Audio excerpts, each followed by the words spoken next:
দর্শক, সাধারণ বাঁশ দিয়ে যে কত চমৎকার চমৎকার জিনিসপত্র তৈরি করা যায় আমরা কিন্তু অনেকেই দেখিনি। আজকের ভিডিওতে সেটাই দেখাবো।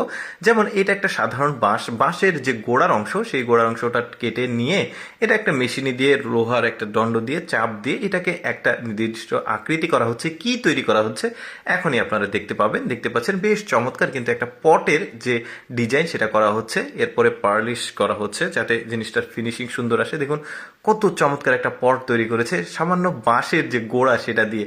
দেখুন কি ইউনিক একটা জিনিস তৈরি হয়েছে কালার করার পর। তারপরে আরেকটা কিছু তৈরি করছে, চলুন দেখি এটা কি তৈরি করে। ওই একই প্রসেসে ওই জিনিসগুলো আসলে তৈরি করছে। এটা সম্ভবত চায়ের কেটলি। দেখুন এখন কিন্তু খুব একটা ভালো লাগছে না, বাট এটা যখন কালার হয়ে যাবে তখন কিন্তু বেশ চমৎকার লাগবে। কাঠ কালার যেটা, এই যে দেখতে পাচ্ছেন, অনেক শৌখিন মানুষ থাকে তারা কিন্তু এই ধরনের এক্সেপশনাল ইউনিক জিনিস কিন্তু কালেকশন করতে ভালোবাসে। তো যাই হোক, এরপরে এই জিনিসটা দেখুন, এইটাও ওই বাঁশের গোড়ার যে অংশ এটাকে স্কোয়ার করে কেটে এটাকে আবার একটা মেশিনে দিয়ে গোল করেছে। তারপর এটাকে কি তৈরি করা হচ্ছে আমরা দেখতে পাবো। দেখা যাক। সম্ভবত এটা একটা চমৎকার বাটি তৈরি করবে, ওই তরকারি রাখা বা এই ধরনের বাটি, কয়েকটা ডিজাইনের। দেখেছেন বাঁশ দিয়ে কত চমৎকার চমৎকার জিনিস তৈরি করা যায়। যেমন এইটা কি তৈরি করছে সেটা দেখি। এটা বড় বাঁশটাকে নিয়ে এসে সুন্দরভাবে কেটে মাঝখানের যে অংশটুকু সেগুলো তুলে ফেলে তিনটা পার্ট করেছে। সম্ভবত এটা ট্রে তৈরি করবে, অর্থাৎ খাবার বা কোনো কিছু ফল পরিবেশন করার। বেশ চমৎকার। তারপরে আবারও বাঁশ নিয়ে এসেছে।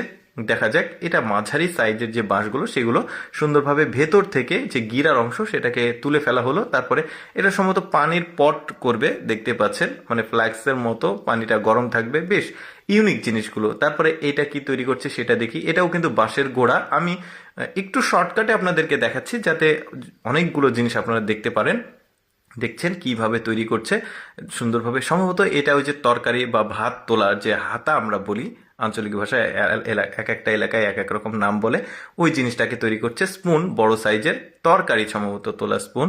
বেশ চমৎকার। এটা কালার করার পর কিন্তু এই ডিজাইনটা এসেছে। বেশ চমৎকার, দেখছেন, দারুণ জিনিস। তারপরে আরেকটা তৈরি করছে, সেটাও দেখি কি তৈরি করছে। এটা অনেকগুলো তৈরি করবে, কিন্তু আমি একটু শর্টকাটে আপনাদেরকে দেখিয়েছি যাতে আপনারা অনেকগুলো দেখতে পারেন একসাথে।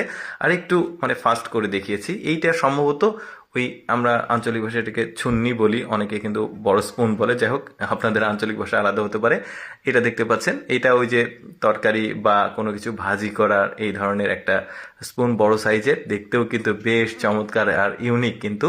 এরপরে এই বাঁশের গোড়াটা দিয়ে কি তৈরি করে চলুন দেখি আমরা। বাঁশটা নিয়ে এসেছে, গোড়াটাকে সুন্দরভাবে একটা মেশিন দিয়ে ক্লিন করছে। তারপরে নির্দিষ্ট পরিমাণে মাপ করে এটাকে কেটে নিয়ে নিচ্ছে। এরপরে কি তৈরি করা হয় সেটা দেখতে পাবো। সম্ভবত এটা একটা মানে ওই চায়ের কেটলি বা ট্রে এরকম তৈরি করেছে। দর্শক, কেমন লাগলো আজকের ভিডিওটি কমেন্ট করে জানাবেন। আর এরকম ভিডিও প্রতিদিন দেখতে আমাদের পেজটি ফলো রাখতে পারেন। ধন্যবাদ।